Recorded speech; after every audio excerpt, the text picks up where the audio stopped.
Rebirth of my mysterious girlfriend episode 17 Delhi माहिर के घर। सुबह के 11 बजे रहे होंगे। अदा माहिर के कमरे के दरवाजे पर खड़ी थी। ये कैमरा जो माहिर मकवाना का था, इस पूरे घर का सबसे बड़ा और आलीशान कमरा था। देखकर ही पता चल रहा था कि उसे सुहागरात के लिए तैयार किया गया था। अंदर सफेद और लाल गुलाब की पत्तियां, मोमबत्तियां, इन्हें सबसे वो कमरा जगमगा रहा था। पर उन सारी चीजों को अनदेखा करने के बाद भी कोई ये अनदेखा नहीं कर सकता था कि वो कैमरा कितना आलीशान था। उस पूरे कमरे का थीम ब्राउन और ऑफ वाइट था। वो कमरा सच में काफी आलीशान था। अदा दरवाजे पर ही खड़ी थी और पीछे से स्माइली ने उसकी कंधों को पकड़कर उसे कमरे में ले जाते हुए कहा, अब तो ये कमरा आपका ही है, चलिए। वो उसे अंदर ले आई और इतने में पीछे से आ रहे एक दूसरी लड़की ने वो फ्रेम उसके हाथ में देते हुए कहा, ये रहा आपका मैरिज सर्टिफिकेट, सर ने भिजवाया है, वो कुछ देर में आते ही होंगे। अदा ने एक नज़र उठाकर उसे देखा और फिर उसके हाथ से उस फ्रेम को लिया। वो सर्टिफिकेट जिसे अभी अभी करीब आधे घंटे पहले उसने साइन किया था, अब वो फ्रेम के रूप में उसके हाथ में था। वहां बड़े बड़े अक्षरों में अदा और माहिर का नाम लिखा था। दोनों शादीशुदा थे, शादी कर चुके थे और आज की तारीख में एक दूसरे से जुड़ चुके थे। अदा को डर लग रहा था। अभी कुछ देर पहले उसकी शादी हुई थी और जब वो यहाँ से गई तो उसे कुछ भी पता नहीं था, पर जब वो वापस आए तो उसका ग्रैंड वेलकम हुआ। यहाँ माहिर के कमरे को दुल्हन की तरह सजा दिया गया था, पर शादी की बात इस घर से बाहर जैसे कोई झूठी अफवाह बनकर रह गई थी। वो माहिर मकवाना की सीक्रेट वाइफ बन गई थी। अदा पहले से परेशान थी। जबरदस्ती हुई शादी का उसके पास कोई तोड़ नहीं था। माहिर से छूटने का सवाल नहीं था। वो जानती थी माहिर उसे ऐसे ही नहीं जाने देगा, पर अब इस रिश्ते को आगे बढ़ाना उसके बस की बात नहीं थी। वो इन्हीं सब सोचों में घूम थी और स्माइली ने उसके हाथ से फ्रेम लेकर माहिर के कमरे की उस दीवार पर लगा दी जहां माहिर की और भी कई सारी तस्वीर थी। उसके बचपन की, बचपन से लड़कपन, जवानी और अब तक की कई सारी अचीवमेंट के साथ वो दीवार उसकी सक्सेस को बता रही थी और अब उस पर मैरिज सर्टिफिकेट भी साथ जुड़ चुका था। अदा खामोशी से बैठी उस दीवार को देख रही थी, उन पर लगी माहिर की तस्वीरों को देख रही थी। वो शख्स, कोई भी लड़की देख तो फिदा हो जाए, पर अदा की ऐसी किस्मत कहाँ। वो ऐसे शख्स के साथ थी जो अपनी मर्जी से उससे शादी करने को तैयार हुआ था, जो खुद अदा को अपनी जिंदगी में शामिल करना चाहता था। एक करोड़पति इंसान जो घर का इकलौता बेटा भी था, इतना खूबसूरत कि किसी का भी दिल उस पर आ जाए। आदतों का तो उसे पता नहीं, पर जितना उसने माहिर को देखा था वो सही इंसान था। फिर भी अदा खुश नहीं थी, क्योंकि उसके दिल में और दिल के एक कोने में कहीं नियम दफन था। वो इस इंसान को कैसे अपना हस्बैंड मानती? वो तो इस इंसान से प्यार ही नहीं करती थी। उसके दिमाग में यही सब चल रहा था और स्माइली ने उसके पास आकर बैठते हुए बड़ी मुस्कान के साथ कहा, डर लग रहा है ना? सबको लगता है, पर जैसे ही वो कमरे से बाहर निकलेंगे, आपकी शर्म, आपका डर, सब कुछ खत्म हो जाएगा, देखिएगा। अदा उसे हैरानी से देखने लगी। क्या मतलब था उसका? अदा ये सब नहीं कर सकती थी। उसने ये सब नहीं सोचा था। फिर ये क्या हो रहा था उसके साथ, और क्यों हो रहा था? वो माहिर के साथ इस कमरे में उसके बिस्तर पर। उसकी सोच अभी यहीं तक पहुंची थी कि दरवाजे से माहिर अंदर आता दिखा। स्माइली और वो दूसरी नौकरानी दोनों सिर झुकाए वहां से जल्दी से निकल गई। माहिर ने एक नज़र उन्हें जाते देखा और फिर अदा की तरफ देखा, जो अपने पैर नीचे लटकाए बेड पर सिकुड़ कर बैठी थी और जमीन को घूर रही थी। माहिर ने दरवाजा बंद किया और दरवाजे के बंद होने की आवाज सुनकर अदा की जैसे रूह कांप उठी हो। उसने अब भी नजर उठाकर ऊपर नहीं देखा था। वो बस अपने एक हाथ को दूसरे हाथ में पकड़े बैठी थी और माहिर ने अपनी टाई निकलते हुए कहा, शादी हुई है तुम्हारे साथ, अ लीगल रिलेशनशिप। तुम मेरे साथ रहोगी मेरी बीवी बनाकर।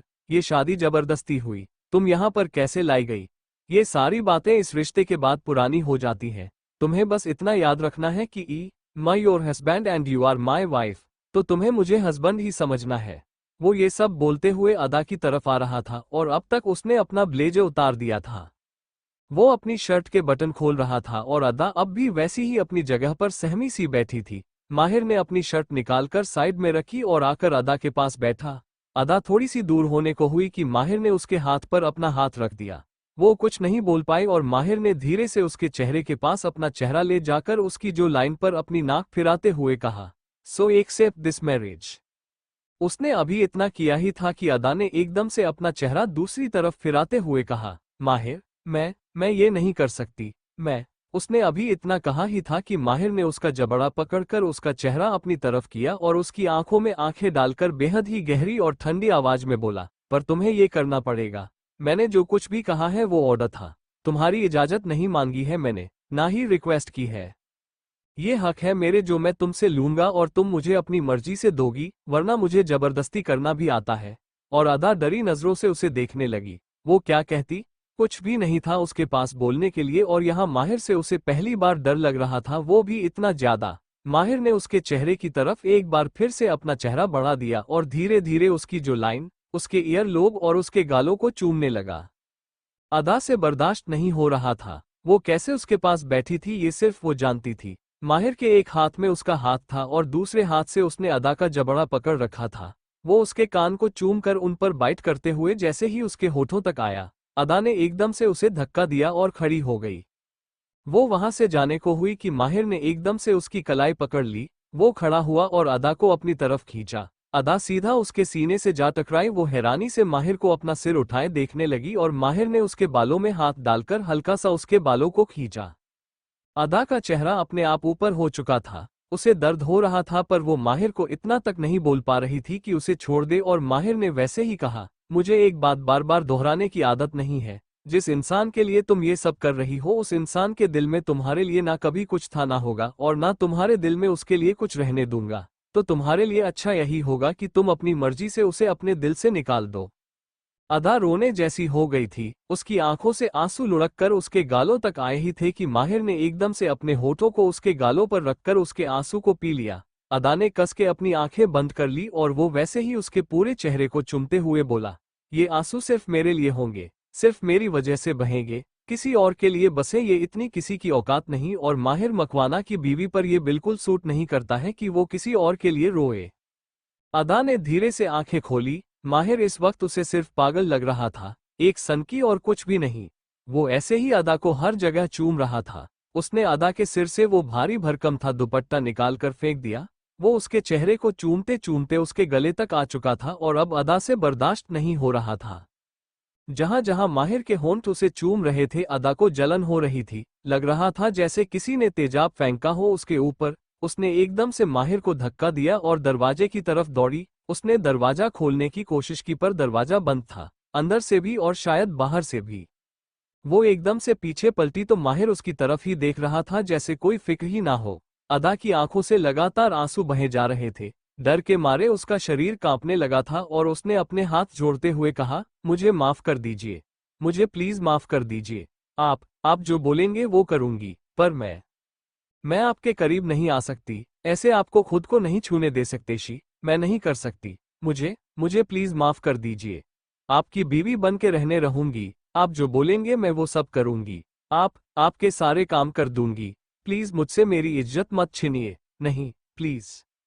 वो रोते हुए बोल रही थी और अब तो उसकी आवाज भी कांपने लगी थी। उसे ऐसे देखकर अब तो माहिर को भी गुस्सा आने लगा था। उसने एकदम से अदा के पास जाकर उसके बालों को अपने मुट्ठी में भरा। अदा की एक चीख निकली। उसने अपने बालों पर हाथ रखा, पर माहिर की पकड़ मजबूत थी। वो उसके चेहरे को अपने चेहरे के बेहद करीब करके उसके चेहरे पर लगभग झुका हुआ था और वैसे ही उसे घूरते हुए अपनी लाल आंखों के साथ बोला, बीवी होने का पहला फर्ज निभाओ, बाकी काम तुम्हारे हिस्से में अपने आप आ जाएंगे। उसने अदा को जोर से बेड की तरफ धक्का दिया। वो सीधा उस किंग साइज बेड पर गिरी थी। एक पल को जैसे होश ही ना रहा हो। उसने अपने सामने उस बिस्तर को देखा और फिर तुरंत पलटकर माहिर को देखा जो उसके ऊपर आ रहा था। उसने डर के मारे नामे सिर हिलाया। अब आवाज भी गले से बाहर निकलने को तैयार नहीं थी। माहिर उसके ऊपर आ चुका था। उसने एक झटके के साथ अदा के कंधे से वो पल्लू हटा दिया। अदा ने कस के अपनी आंखें भींची और माहिर उसके ऊपर आ चुका था। वो उसके ऊपर झुककर एक बार फिर उसके गले, उसकी कॉलर बोन, जो लाइन, उसके कानों को चूम रहा था और बाइट कर रहा था, और अदा अब भी उसे खुद से दूर करने के लिए छटपटा रही थी। वो उसके कंधों पर, उसके सीने पर मार रही थी, पर माहिर को कहाँ कोई फर्क पड़ रहा था। अदा के हाथ तो उसके लिए नाजुक सी डाल जैसे थे, पर अदा अब उसका विरोध करते करते थक चुकी थी। वो काफी वक्त से उसे अपने आप से दूर करने की कोशिश कर रही थी और आखिरकार माहिर ने एक झटके से उसका ब्लाउज फाड़कर उसके सीने से अलग कर दिया। और एक हिचकी के साथ अदा की आंखें एक पल को हैरानी से बड़ी हुई, पर हाथ अपने आप नीचे आ चुके थे। माहिर ने उसकी कलाइयों को पकड़कर ऊपर लगा दिया था और अदा की जैसे दुनिया बर्बाद हो गई हो। उसने एक नज़र अपने ऊपर लेटे माहिर को दिखा, फिर सीलिंग को घूरने लगी, जैसे अब उसे समझ में आ गया हो कि उसकी कोशिशों का कोई फायदा नहीं हुआ। उसने सुना था कि अगर इंसान खुद बचने की कोशिश करे तो वो बच जाता है, पर आज उसके लिए ये कहावत झूठी हो गई थी। उसने बहुत कोशिश की माहिर से बचने की, पर वो नहीं बच पाई और वो नहीं बच पा रही थी। माहिर ने धीरे धीरे अपने और अदा के बचे कुचे कपड़ों को भी निकाल दिया था। वो उसके शरीर को नोच रहा था, ये अदा को महसूस हो रहा था। माहिर भले ही कितना भी जेंटल हो, पर अदा के लिए ये खौफनाक मंजर था जिससे वो कभी नहीं गुजारना चाहती थी, पर वो गुजर रही थी। और जैसे ही माहिर ने इंटर किया, अदा की एक चिक निकली। सीलिंग को घूरते हुए ही उसने अपनी आंखें कस के भींच ली। उसकी आंखों से आंसू लगातार उसके तकिए को भिगो रहे थे। और इसी पल में उसके दिल से नियम का हर ख्याल हवा हो चुका था। वो नियम से मिली, उससे प्यार हुआ, नियम ने उसे बचाया, उसे कोठे से ले आया। उनकी दोस्ती, वो यादें, अदा के दिमाग से सब कुछ निकलता जा रहा था। सवार था तो बस माहिर। उसके शरीर के हर हिस्से में, हर कोने में, हर हर्फ में वो माहिर मकवाना की हो चुकी थी। यहाँ दूसरी तरह रात को काफी देर से सोने के बाद अब जाकर पालक की आंख खुली थी। जो वो उठी तो देखा नूर रेडी थी। निर्भय वहां पर नहीं था, शायद वो ऑफिस जा चुका था और वक्त भी काफी ज्यादा हो चुका था। पलक को लगा जैसे नूर अभी तक भूखी ही होगी, पर वो तो आराम से खेले जा रही थी। पलक तुरंत उठी और बाथरूम में चली गई। कुछ ही देर में वो रेडी होकर आ चुकी थी। उसने नूर को फीड कराया और इन सब के बीच बस कल रात की बातें उसके दिमाग में चल रही थी। निर्भय का उसे प्रपोज करना, अपने दिल की बात कस जाना बड़ा नॉर्मल सा लग रहा था। निर्भय नोमानी एक ऐसी शख्सियत था जो एक हार्टलेस इंसान के नाम से जाना जाता था। सुना था उसे किसी पर रहम नहीं आता, वो कभी किसी के ऊपर दया नहीं दिखता, फिर इतनी आसानी से अपने प्यार का इजहार कर देना। पलक को खटक रहा था। उसे लग रहा था कि शायद कुछ है जो वो समझ नहीं पा रही। शायद अभी भी कुछ है जो उसका समझना बाकी है, और सच में शायद कुछ था जो बाकी था। क्या सच में निर्भय को प्यार हो गया था पलक से, या फिर से वो फंसा रहा था पलक को किसी जाल में? क्यों का माहिर ने अदा से शादी? क्या वो प्यार करता है उससे, या है इसके पीछे भी कोई वजह? जानने के लिए पढ़ते रहिए गुस्ताख दिल तेरे लिए। Delhi Blake villa. पलक नूर के साथ खेल रही थी। वो नीचे हॉल में ही थी और जिया भी उसी के साथ थी कि उसका फोन बजा। जिया ने फोन उठाकर पलक को दिया और पलक ने बिना नंबर देख फोन कान से लगाते हुए कहा, हेलो। उसने काफी फ्री वॉइस में और प्यार से कहा था। और सामने से निर्भय की आवाज आए, कन्फेशन क्या कर दिया तुम तो जान लेने पर उतर आए। पलक ने जैसे ही ये सुना उसके हाथ से लगभग फोन गिर ही गया था। उसने एकदम से फोन उठाया और नंबर देखा। निर्भय का फोन था। उसने जिया को घूरते हुए कान के पास वापस फोन ले जाते हुए कहा, आई एम सॉरी, मैंने नंबर नहीं देखा था। और सामने से निर्भय ने कहा, तो इतने प्यार से तुमने हेलो क्यों बोला? बेचारी पलक सच बोलकर भी पछता रही थी। उसने गहरी सांस लेते हुए कहा, तुमने इस वक्त फोन किया, सब ठीक है ना? उसने वैसे ही कहा, इस बात का हिसाब घर आकर करते हैं। नूर का 1 महीना हो चुका है, उसका चेकअप होने है, हॉस्पिटल जाना है ना आज। तुम राका के साथ पहुंचो, मैं यहां से आ जाऊंगा। मितू उसका अच्छे से चेकअप कर लेगी। हाँ, उसकी औलाद 1 महीने की हो चुकी थी। पलक ने ओके कहा और फोन रख दिया। उन्हें याद था नूर 1 महीने से ज्यादा की हो चुकी थी, पर शायद उसे अभी चेकअप की जरूरत थी। पलक रेडी हुई, खुद भी नूर को रेडी किया और राका के साथ ही वो चल दी। कुछ ही देर में वो अस्पताल पहुंच चुकी थी। मितू उसे बाहर ही दिख गई। वो एकदम से खुश होकर पलक के पास आई और बिना उससे कुछ कहे नूर को उसके हाथ से लेते हुए बोली, मेरा बच्चा कैसा है? मासी को याद किया? बताओ। और वो नूर को प्यार करने लगी। उसे ऐसे देखकर पलक ने बेचारा सा मुंह बनाकर कहा, मेरी तो कोई कदर ही नहीं है।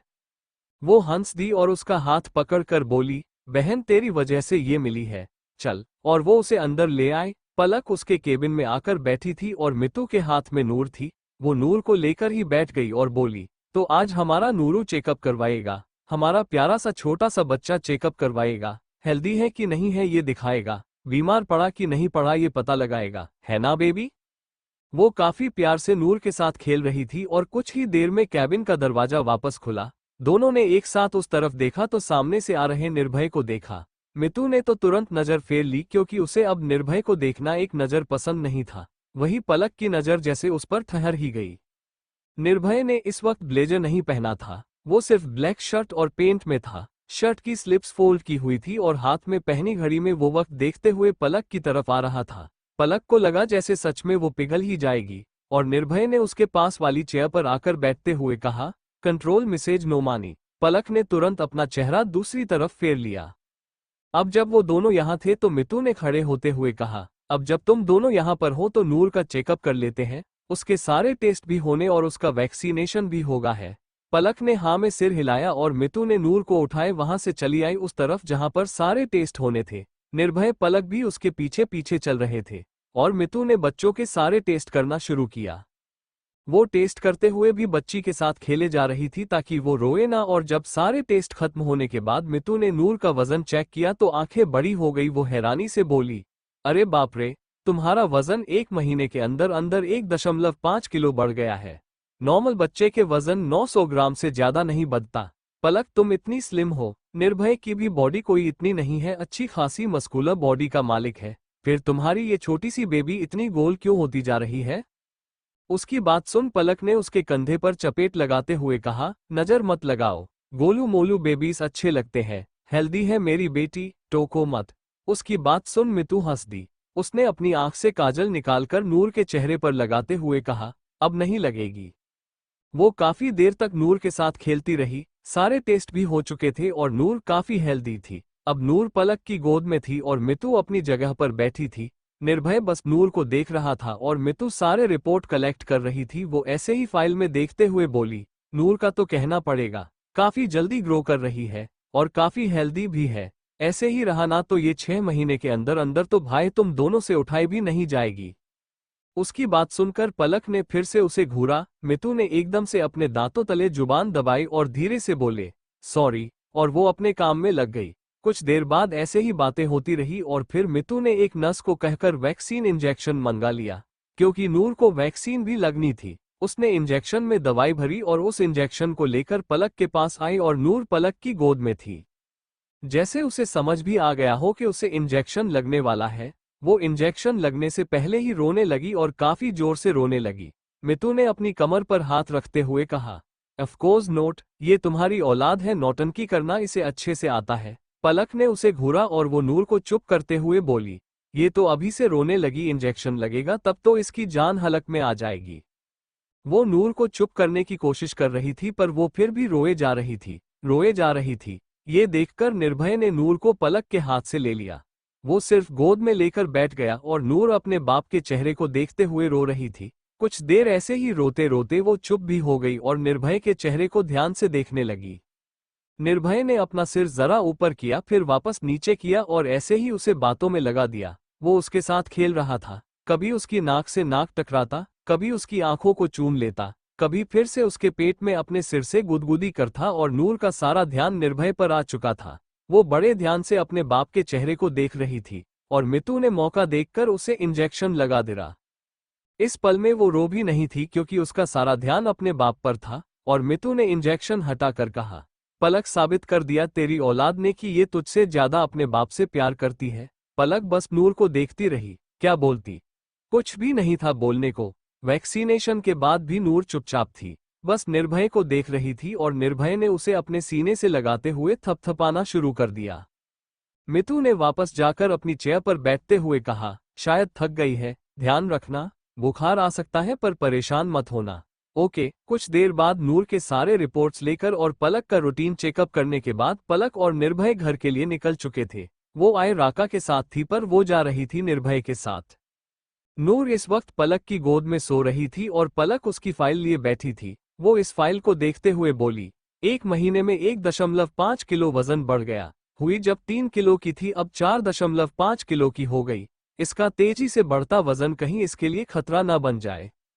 निर्भय ने ड्राइविंग करते हुए कहा, जब तक बच्चा 1 साल का नहीं हो जाता वो कई रंग और रूप बदलता है, वजन भी करता है और उसका वजन कम भी होता है। बच्ची हेल्दी है इसलिए तुम उसे टोकना बंद करो। माँ के दूध की वजह से बच्चा अक्सर फूल जाता है और नूर के साथ भी यही हुआ। टोकना बंद करो और फिक्र करना भी। पलक आगे कुछ भी नहीं बोली। वो अपनी गोद में सो रही नूर को देखने लगी। वो सच में काफी क्यूट थी। एक तो उसका वजन ज्यादा था, ऊपर से दूध जैसा गोरा रंग, उस पर भी ब्राउन आइज और बिल्कुल निर्भय की तरह बड़ी बड़ी पलकें। वो इतनी प्यारी थी कि कोई भी उसे गोद में ले तो उसे गोद से उतरने का दिल ना करे। फिलहाल वो उस बेबी पिंक कलर के कपड़े में लिपटी हुई पलक की गोद में सो रही थी। दूसरी तरफ माहिर के घर शाम होने को आई थी और अब जाकर अदा की आंख खुली थी। वो इस वक्त बेड पर अकेली थी। उसे ऐसा लग रहा था जैसे वो कभी चल ही नहीं पाएगी, जैसे शरीर में जान ही ना बची हो। उसकी आंखें वापस बंद हो रही थी, दिमाग जैसे उसका साथ नहीं दे पा रहा था। वो ना कुछ फील कर पा रही थी, ना ही उसे कुछ याद आ रहा था। ना जाने वो कितनी ही देर से लेटी हुई थी और अब एक बार फिर उसे नींद आ चुकी थी। ब्लेक विला में, जैसा कि मितू ने कहा था, नूर को बुखार आ चुका था। पलक ने उसे दवाई तो दे दी थी, पर वो गहरी नींद में थी और हल्के हल्के रो भी रही थी। पलक को डर लग रहा था कि कहीं उसका बुखार बढ़ ना जाए, बट उसका बुखार बढ़ा नहीं था। वो शाम से ही उसके पास बेड पर बैठी थी, एक पल के लिए भी नहीं हटी थी। निर्भय खुद भी कमरे में ही था और नूर का ध्यान रख रहा था, पर वो सोई हुई ही थी। रात होते होते उसका बुखार कुछ हल्का पड़ गया था। वो उठी भी थी और काफी रोई भी थी। पलक ने उसे फीड कराकर वापस सुला दिया था और अब वो सुकून से सो रही थी। पलक ने उसे फिर से दवाइयां दे दी थी ताकि रात को उसे बुखार ना आए। वो लगभग सो ही चुकी थी और अब जाकर पलक को कहीं सुकून आया था। वो बाथरूम में गई थी अपने कपड़े चेंज करें, क्योंकि हॉस्पिटल से आने के बाद तो 1 मिनट के लिए भी उसने नूर को छोड़ ही नहीं था। वो फ्रेश होकर कपड़े चेंज करके बाहर आए तो देखा निर्भय अपनी शर्ट के बटन खोल रहा था। शायद वो भी अभी फ्रेश होने वाला था, क्योंकि वो भी तो पलक और नूर के साथ ही था। पलक 2 पल उसे देखती ही रह गई। वो शायद किसी गहरी सोच में था। अपनी शर्ट के बटन खोलकर उसने जैसे ही शर्ट निकालकर साइड में रखने के लिए अपना चेहरा उस तरफ मोड़ा की नजर पलक पर चली गई, जो उसे देख रही थी। उससे नजरें मिलते ही पलक एकदम से जैम गई, अपनी आंखें दूसरी तरफ कर ली। निर्भय के चेहरे पर इविल स्माइल थी। उसने शर्ट को वही साइड में रखा और कदम पलक की तरफ बढ़ने लगा। जैसे ही उसे खुद की तरफ आते देखा, वो तुरंत हटने को हुई कि निर्भय ने उसकी कलाई पकड़ी। पलक की मनो सांसें ही रुक गई हो। वो पीछे नहीं पलटी और निर्भय ने एकदम से उसका हाथ पकड़कर उसे वापस अपनी तरफ खींचा। पलक सीधा उसके सीने से जा टकराए। उसके हाथ निर्भय के खुले सीन पर आ चुके थे और निर्भय ने कस के उसकी कमर पर अपने हाथों को लपेटते हुए कहा, सो मिसेज नोमानी, आपकी नजरें कुछ ज्यादा ही गुस्ताखियां नहीं करने लगी? पलक ने उसे हैरानी से देखा। उसे समझ ही नहीं आया कि वो क्या कहे। वो खामोशी से उसे देखती रही, पर निर्भय ने धीरे से उसके गालों पर अपनी नाक देखते हुए कहा, Mrs Palak Nomani, you have in love. Palak ने एकदम से नामे सिर हिलाया। निर्भय ने धीरे से अपने होंठ फेरते हुए कहा, यू आर ए लाइन, तुम प्यार करने लगी हो। पलक ने वैसे ही धीमी सी आवाज में कहा, नहीं करती मैं। और निर्भय को अचानक मितू की कहीं वो बात याद आई। उसने तो नूर के बर्थ से पहले ही कहा था कि पलक निर्भय से प्यार करती है, पर निर्भय को ना उस चीज पर भरोसा था ना उस बात पर। मगर अब जब वो खुद इश्क के जाल में फंसा था तो उसे एहसास हो रहा था कि कहीं ना कहीं पलक की तरफ भी कुछ ना कुछ है, वरना वो ऐसे नॉर्मली नहीं रहती। ऐसा नहीं हो सकता है कि किसी लड़की की शादी किसी के साथ जबरदस्ती हो, फिर भी वो नॉर्मली रहने लगी थी। हाँ, भले ही निर्भय ने उसे ये कहा था, पर पलक का मन तो कहीं ना कहीं इस जबरदस्ती की शादी में ना भी लगता। पर निर्भय को कहीं भी ये फील नहीं हुआ था। उसे तो अब कहीं पर भी ये याद नहीं रहा था कि पलक ने आखिरी बार कब उससे लड़ाई की थी। शायद तब जब वो नूर को लेकर यहाँ से गई थी, पर उस वक्त भी उन दोनों की कोई अपने साथ या एक दूसरे के साथ गलत ढंग से रहने के लिए तो आर्ग्यूमेंट नहीं हुई थी। और निर्भय धीरे धीरे उसकी गले पे, उसकी जो लाइन और उसके गालों को चूम रहा था। पलक कुछ भी नहीं बोल पा रही थी, वो क्या कहती। और अचानक निर्भय को कुछ याद आया। उसने एकदम से पलक से चेहरा दूर करते हुए कहा, तुमने फोन पर इतने प्यार से हेलो क्यों बोला था, जब तुम्हें पता भी नहीं था कि वो मैं हूं? पलक एकदम से सकपका गई। उसने तुरंत हड़बड़ा कर कहा, मैंने ऐसे ही बोल दिया था। नूर से बातें कर रही थी तो बस वो खामोश हो गई और निर्भय ने एकदम से उसके गले पर बाइट करते हुए कहा, आइंदा तुम ऐसे किसी से बात नहीं करोगी। याद रहे वो कोई भी हो, तुम इतने प्यार से किसी को कुछ भी नहीं करोगी, क्योंकि तुम्हारा ये प्यार सिर्फ मेरे लिए है, तुम्हें मुझ पर लुटाना है। पलक उसे बेचैनी से देखने लगी और निर्भय ने एकदम से उसे अपनी गोद में उठा लिया। पलक ने गिरने के डर से उसके गले में अपने हाथ बांध लिए और हैरानी से देखने लगी। निर्भय ने उसे लेटाया और एकदम से उसकी टी शर्ट निकल दी। पलक अपने सीने पर हाथ रखने को हुई कि निर्भय ने उसके दोनों हाथों को पकड़कर उसके सिर के ऊपर लगा दिया। पलक की अब कुछ भी बोलने की हिम्मत नहीं हो रही थी, क्योंकि उसने कुछ भी नहीं पहना था। निर्भय ने उसे किस करना शुरू कर दिया था और वैसे ही धीमे धीमे बोलने लगा, यू आर माइन, तुम सिर्फ मेरी हो और सिर्फ मेरी ही रहोगी। तुम्हारी मर्जी हो या ना हो, पर तुम कभी किसी और की नहीं हो सकती। निर्भय नोमानी के सिवाय तुम्हारा कोई अपना नहीं। पलक चुपचाप उसे सुन रही थी और जो वो कर रहा था उसे करने दे रही थी, क्योंकि उसके हाथ हिल तक नहीं रहे थे। निर्भय उसकी पूरी बॉडी पर उसे किस कर रहा था उसे बाइट कर रहा था और उसे शक कर रहा था। कुछ पलों बाद उसने पलक की लोअर को भी निकाल दिया और साथ ही अपने भी बच्चे कुचे कपड़े निकाल दिए थे। उसने पलक के हाथों को छोड़ दिया था जो अब उसके पीठ पर थे। जैसे ही निर्भय ने एंटर किया, पलक के नाखून उसके पीठ पर धंस चुके थे, पर मेरे भाई को कहाँ कोई फर्क पड़ रहा था। वो अपनी रफ्तार बढ़ाए जा रहा था और पलक की सिसकियां बढ़ती जा रही थी। उनकी रात इन्हीं हसीन लम्हों में बीतती जा रही थी। माहिर के घर सुबह हो चुकी थी, पूरी रात बीत चुकी थी और अब जब अदा की आंख खोली थी तो वो काफी फ्रेश फील कर रही थी। वो धीरे से उठकर बैठी, शरीर में हल्का हल्का दर्द अब भी था पर वो कल की तरह बेजान नहीं थी। उसने देखा उसके कपड़े बदल दिए गए थे। ऐसा लग रहा था जैसे किसी ने उसकी अच्छे से सफाई की हो। वो एक क्लीन बेडशीट के साथ इस बेड पर सो रही थी। जितना उसे याद था कल इस बेडशीट पर कई सारे ब्लड की स्टिंट्स लगे थे। वो उठकर तो बैठ चुकी थी पर अब भी बैठकर नीचे उतरने का उसका दिल नहीं कर रहा था। वो इधर उधर देख रही थी और खुले दरवाजे से उसे स्माइली अंदर आते दिखाई दी। उसके हाथ में कुछ किताबें थी।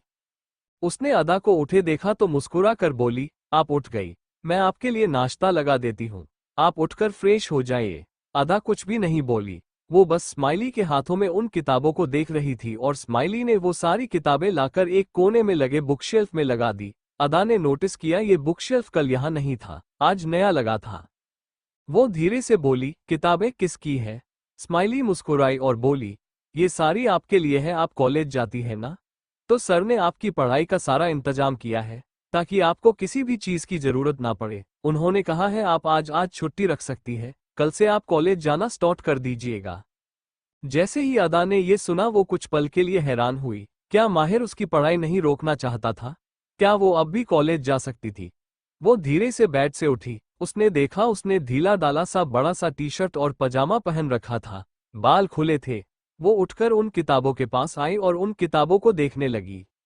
हाँ, ये सारी उसी के सिलेबस की किताब में थी जिनसे वो प्रैक्टिस कर सकती थी। वो इन सारी किताबों को देखकर कुछ देर के लिए भूल गई कि उसके साथ क्या हुआ था। उसे लगा था सब बर्बाद हो गया। उसकी जिंदगी, उसका करियर, उसकी मोहब्बत, सब कुछ, पर उसका करियर बर्बाद नहीं हुआ था। उसका करियर अब भी बन सकता था। उसका सपना, उसकी पढ़ाई अब भी उसके हाथों में थी। वो उन्हें देखकर मुस्कुरा दी और इतने में फोन पर बात करते हुए माहिर कमरे की तरफ बढ़ा। अदा ने जैसे ही उसकी आवाज सुनी एकदम से पलटकर दरवाजे की तरफ देखा। वो फोन पर बात करते हुए अंदर आ रहा था और उसकी नजर अपने हाथ में पकड़े किसी कागज पर थी। वो बात करते हुए अंदर आया और फोन रखते हुए स्माइली की तरफ देखकर बोला, हो गया। स्माइली ने हाँ में से हिलाया और वहां से चली गई। उसके जाते ही माहिर ने अदा की तरफ देखा। वो उसकी नजर अपने ऊपर पड़ते ही डरकर उस बुकशेल्फ से लग गई। पर एकदम से ये करने की वजह से वो किताबें जो अभी स्माइली ने ऊपर रखी थी, जो शायद वो ठीक से रख कर भी नहीं गई थी, वो एकदम से अदा के ऊपर गिरी। उसने बचने के डर से एकदम से अपने सिर पर हाथ रख लिया और आंखें कस के बंद कर ली। पर उसे एहसास हुआ कि उसके ऊपर कुछ गिरा ही नहीं। आंखें खोलकर देखा तो माहिर अपना हाथ उसके सिर पर रख कर खड़ा था। वो कुछ पलों तक उसे देखती रही और फिर तुरंत अपना चेहरा नीचे करके नजरें फिर ली। माहिर ने उसे ऐसे देखा तो कुछ भी नहीं बोला। वो उसका हाथ पकड़कर उसे ले जाकर सोफे पर बैठे हुए बोला, तुम्हें कुछ देना है? अदा कुछ भी नहीं बोली और वो वार्डरोब से एक बॉक्स निकाल कर ले आया। देखकर पता चल रहा था कि ये किसी नेकलेस का बॉक्स होगा। उसने उस बॉक्स में से एक नेकलेस निकला। ये बहुत ही प्यारा पेंडेंट था। गोल्डन चैन के बीच में वो छोटा सा डायमंड और उस डायमंड के इर्द एक एक काला मोती। माहिर ने वो निकालकर अदा के गले में पहनते हुए कहा, I don't believe in mangalsutra, पर ये उसी की तरह है। फर्स्ट नाइट के बाद अपनी बीवी को दिया जाता है। लोग कहते हैं ये अपनी वाइफ को थैंक यू बोलने के लिए दिया जाता है। मैं भी तुम्हें इसीलिए दे रहा हूँ। इसे अपने पास ही रखना। अदा ने धीरे से अपने गले में पहने उसे पेंडेंट को छू कर देखा। ये उसके लिए मंगलसूत्र ही था जो अब उसे माहिर ने पहनाया था। वो कुछ पलों तक उसे पकड़े बैठी रही, अपनी बीती जिंदगी और आज की जिंदगी के बारे में सोचती रही। क्या हुआ था उसके साथ? अगर बताना भी चाहे तो वो क्या बताती? एक इंसान जिसने केटी से निकालकर उससे शादी कर ली और उसके साथ एक नॉर्मल रिश्ता रखना चाहता था। वो उसकी पढ़ाई भी नहीं रोक रहा था, उसे सारे ऐंसो आराम दे रहा था। बदले में बस इतना चाहता था कि वो उसकी बीवी की तरह रहे, उसकी बीवी बनकर रहे और रिश्ते को निभाए। वो अपनी इसी सोच में थी और माहिर ने उसके हाथ में वो कागज देते हुए कहा, डॉक्यूमेंट से नाम चेंज करवाए हैं मैंने, अब तुम अदा मकवाना हो, मिसेज अदा माहिर मकवाना। अदा कुछ भी नहीं बोली और बस कागज को देखती रही और माहिर ने वैसे ही झुककर उसके चेहरे को अपने हाथ में भरा और उसके माथे को चूमकर बोला, थैंक यू मेरी जिंदगी में शामिल होने के लिए, पर ध्यान रखना अब तुम्हारी जिंदगी सिर्फ मेरी है। अदा कुछ भी नहीं बोल रही थी, उसके पास कोई लफ्ज नहीं था। वो तो माहिर की तरफ देख तक नहीं रही थी, उसकी नजरें तो अभी नीचे ही थी। कुछ भी हुआ हो पर वो ये नहीं भूल सकती कि माहिर ने उसके साथ क्या किया है। बिना उसकी मर्जी के उसे छूना, उसके साथ जबरदस्ती करना, अदा के लिए ये कोई सही तरीका नहीं था इस रिश्ते की शुरुआत करने का। और इतने में माहिर का फोन एक बार फिर बजा। वो अपने फोन को देखते हुए बाहर की तरफ बढ़कर बोला, आराम करो, कल से कॉलेज जा सकती हो, और वो चला गया। शेखावत पैलेस। धनराज शेखावत अपने रॉकिंग चेयर पर बैठे सामने लगी बड़ी सी अपनी तस्वीर को घूर रहे थे। उनकी वो रॉकिंग चेयर झूल रही थी और दिमाग में बस एक ही ख्याल चल रहा था, जो नजरा कल उन्होंने देखा था। वो कल अस्पताल गए थे अपने किसी दोस्त से मिलने, और वहां उन्होंने डॉक्टर के हाथ में एक बच्ची को देखा था। वो बेहद अच्छी थी, बहुत खूबसूरत, इतनी कि उनका दिल किया उसे गोद में ले ले। तभी उस डॉक्टर ने एक नर्स से पूछा था, तो हमारी नूर नोमानी की फाइल रेडी है? सामने खड़ी नर्स ने हाँ में सिर हिलाते हुए कहा था, बिल्कुल, बस इसकी मॉम की साइन चाहिए, वो आप करवा लीजिए। और डॉक्टर ने मुस्कुराकर कहा, पलक की साइन चाहिए ना? वो तो मैं अंदर करवा लूंगी, फिक्र मत करो, बस हमारी नूर ठीक ठाक है कि नहीं ये चेक कर लेते हैं। वो उसे बच्ची के साथ खेल रही थी, और जैसे ही धनराज जी ने बच्ची का नाम नूर नोमानी और माँ का नाम पलक सुना, उन्हें पल भर में एहसास हो गया कि ये उनकी पोती की बेटी थी। उनकी एक और पीढ़ी शुरू हुई थी नूर नोमानी के नाम से। वो बस उसे देखते रहे, समझ में नहीं आया कि क्या करें। एक पल को हुआ कि जाकर डॉक्टर के हाथ से उस बच्ची को छीन ले, गले लगाए, उसे चूमवे और उसे बताएं कि वो शेखावत खानदान की अगली पीढ़ी है। पर वो कुछ नहीं कर सकते थे। मितू उनके कुछ भी रिएक्ट करने से पहले ही वहां से जा चुकी थी, और धनराज शेखावत के दिल में कल से यही ख्याल घूम रहे थे। वो चाहते थे कि पलक उनके खानदान से दूर रहें। वो उनके बेटे की मौत की वजह थी, पर असल से सुध हमेशा प्यार होता है। पलक से वो कितनी ही नफरत क्यों न कर ले, उसकी औलाद से नफरत नहीं कर सकते थे। और वही हाल था उनका, वो चाहकर भी नूर से नफरत नहीं कर पा रहे थे। उनके दिल में नूर के लिए मोहब्बत बढ़ती जा रही थी। वो उसे गोद में लेना चाहते थे, उसे अपना नाम देना चाहते थे, उसे बताना चाहते थे कि वो शेखावत खानदान की बेटी है, उसकी नज़र उतारना चाहते थे, उसके कदम अपने घर में रखवाना चाहते थे। पर यह सब कुछ नामुमकिन था उनके बेटे की वजह से। सौरभ शेखावत ने जो कुछ भी किया था, उसके बाद वो अब पलक के सामने नहीं जाना चाहते थे। पलक की बदनामी होना, फिर वही बदनामी सौरभ शेखावत की होना, उसके बाद से सौरभ शेखावत का गायब हो जाना। धनराज जी ने उसे ढूंढने की कोशिश तक नहीं की थी, क्योंकि वो उसकी शक्ल तक नहीं देखना चाहते थे। उन्हें लग रहा था कि सौरभ कहीं भाग गया है, पर उन्हें नहीं पता था कि वो अब भी किसी की कैद में था। पर फिलहाल उनके दिमाग में सौरभ का नहीं, नूर का ख्याल चल रहा था। वो कैसे भी करके एक बार अपनी बच्ची को, अपनी पर नातिन को अपने हाथ में लेना चाहते थे। यहाँ दूसरी तरफ पलक गार्डन में घूम रही थी, उसके हाथों में नूर थी और उसके साथ ही जिया घूम रही थी। जिया के बहुत जिद करने पर पलक ने नूर को जिया को दिया था उसके साथ खेलने के लिए, और वो खुद ऐसे ही घूम रही थी। बाउंड्रीज काफी पड़ी थी इस विला की, जहां से वो चाहकर भी बाहर के नज़ारे नहीं देख सकती थी। वो वैसे ही गार्डन में घूम रही थी और दूसरी तरफ से उसे कुछ बातों की आवाज आने लगी। मुझे समझ में नहीं आता ये सब हो क्या रहा है, क्यों हो रहा है, क्या चाहते हैं वो। कभी कहते हैं पलक से शादी नहीं करनी, सिर्फ बच्चे के लिए ये सब किया। कभी कहते हैं पलक से प्यार करने लगे हैं। कभी कहते हैं बस एक मकसद पूरा हो जाए फिर सब खत्म। कभी कहते हैं उस मकसद में भी पलक मेरे साथ होगी। वो चाहते क्या है? ये आवाज अंजनी थी। पलक ने इस आवाज को कभी नहीं सुना था, पर अच्छे से जानती थी कि ये बात निर्भय की हो रही थी। वो भी जानना चाहती थी कि निर्भय उससे प्यार करता था या नहीं। वो भी जानना चाहती थी कि निर्भय के दिल में क्या चल रहा है। वो चुपचाप बाहर से आ रही उन आवाजों को सुनाने लगी। सामने वाला शख्स एक बार फिर से बोला, वो निर्भय नोमानी है, कुछ भी कर सकता है। मोहब्बत जैसी चीज को उसने कभी यकीन में मान ही नहीं है, तो हम कैसे यकीन कर ले कि उसे मोहब्बत है। हो सकता है ये भी उनके प्लान का एक हिस्सा हो सकता है उनका प्लान पूरा होते ही वो पलक को छोड़ दे। दूसरे आदमी ने कहा, पर अब कौन सा मकसद? बच्ची चाहिए थी तो वो तो अब है ना लाइफ में, तो फिर प्यार का इजहार क्यों किया? और अब क्या चाहिए उन्हें पलक से?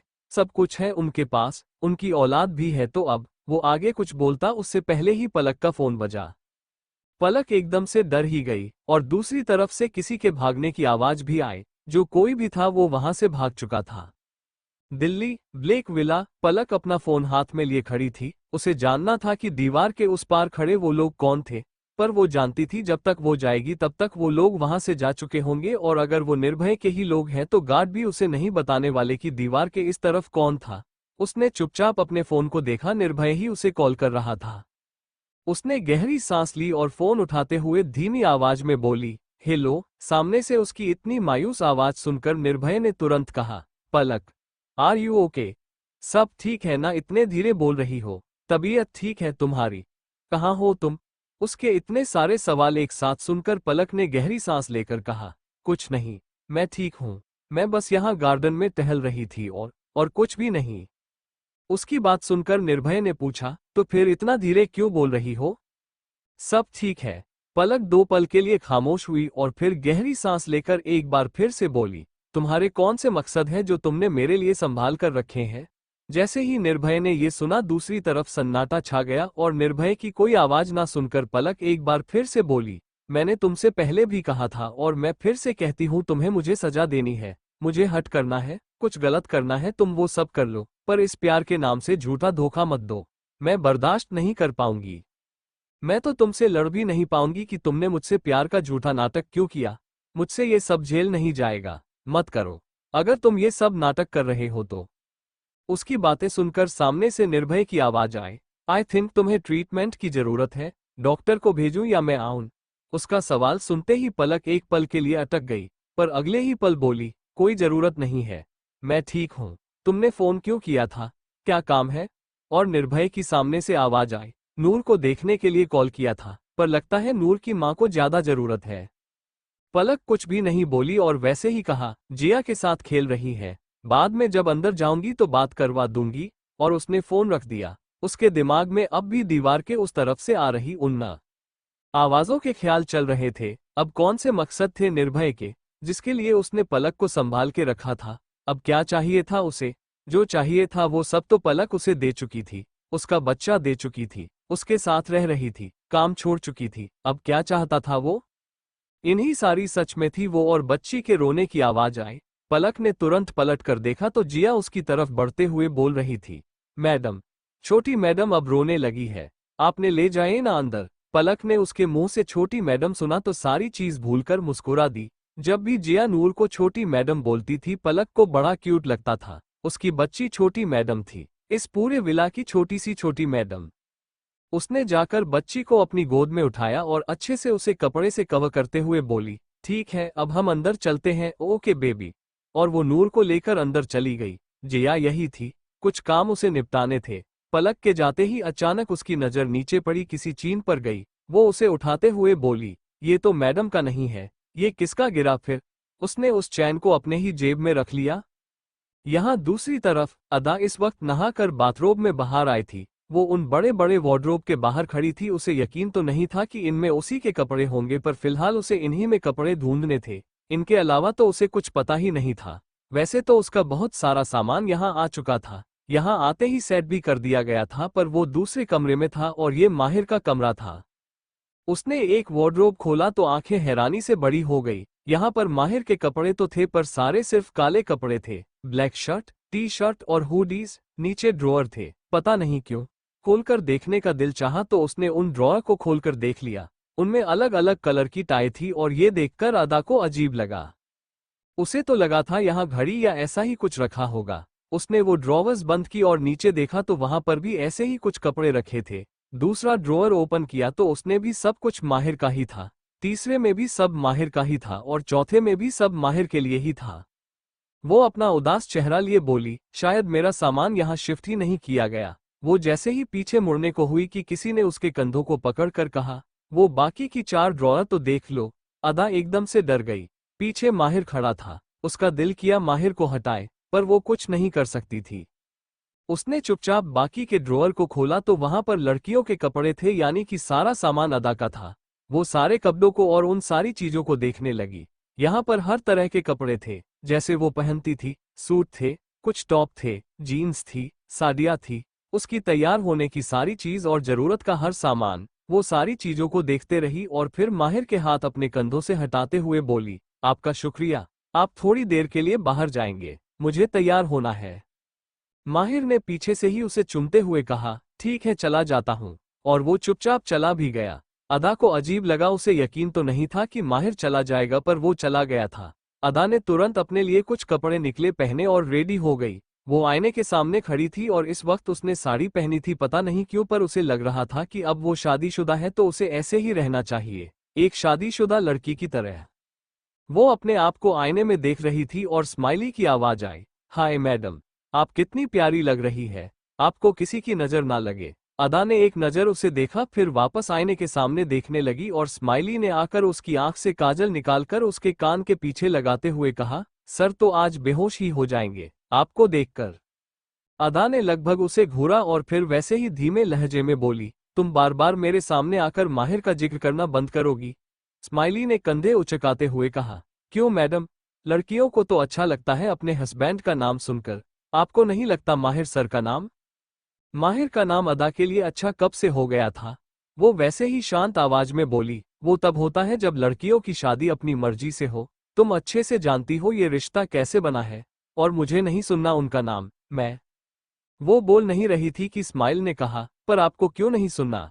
एक इंसान जो आपको अपने घर लेकर आया है, जिसने आपसे शादी की है, जो आपको हर खुशी देना चाहता है, बदले में सिर्फ इतना चाहता है कि आप उनसे प्यार से बात करें, उनके साथ प्यार से रहे, तो आपको उनका नाम सुनना क्यों अच्छा नहीं लगता? वो आपको क्यों अच्छे नहीं लगते मैडम? अदा ने एकदम से उसकी तरफ पलटकर कहा, इस घर में तुम्हारा क्या वजूद है, क्या जगह है तुम्हारी? स्माइली दो पल को हैरान हुई, उसे लगा नहीं था कि अदा ऐसा कुछ बोलेगी, पर वो धीरे से सिर झुकाकर बोली, मैं सर्वेंट हूँ मैडम। और अदा वैसे ही बोली, यानी नौकर? तो नौकरों की तरह रहो, जरूरत नहीं है मुझे इतना सारा ज्ञान देने की जिसकी मुझे कोई जरूरत नहीं, मेरे कमरे से जाओ प्लीज। स्माइली को बहुत बुरा लगा, वो चुपचाप कमरे से चली गई और उसके जाते ही अदा ने जाकर दरवाजा बंद कर दिया और दरवाजे के लगकर ही बैठकर रोने लगी। ये अदा नहीं थी, उसे तो किसी से ऐसे बात करना आता ही नहीं था, पर माहिर नाम का तूफान ऐसा आया था कि उसे सब कुछ करने पर मजबूर कर दिया था। वो ऐसे ही रोते हुए अपना सिर पकड़ कर बोली, एहसास कर लो कि मुझे इस शादी में नहीं रहना, मैं जैसे यहाँ लाई गई हूँ, जिस तरह ये रिश्ता बना है, कोई फर्क नहीं पड़ता। मैं उस इंसान से प्यार नहीं करती और ना ही मुझे उनका जिक्र पसंद है, और इसके लिए अगर मुझे बुरा भी बनना पड़े तो मैं तैयार हूँ। मानो मुझे बुरी, ताकि तुम सबको और खासकर माहिर मकवाना को ये एहसास हो कि उन्होंने कितनी बड़ी गलती की है मुझे चुनकर। वो ऐसे ही बैठी रोने लगी। Thank you for listening. मुझे उम्मीद है आपको ये स्टोरी पसंद आई होगी। अगर आपको पसंद आई है तो प्लीज़ लाइक और कमेंट करना ना भूलें और मोर स्टोरीज के लिए सब्सक्राइब करें। मिलते हैं नेक्स्ट वीडियो में।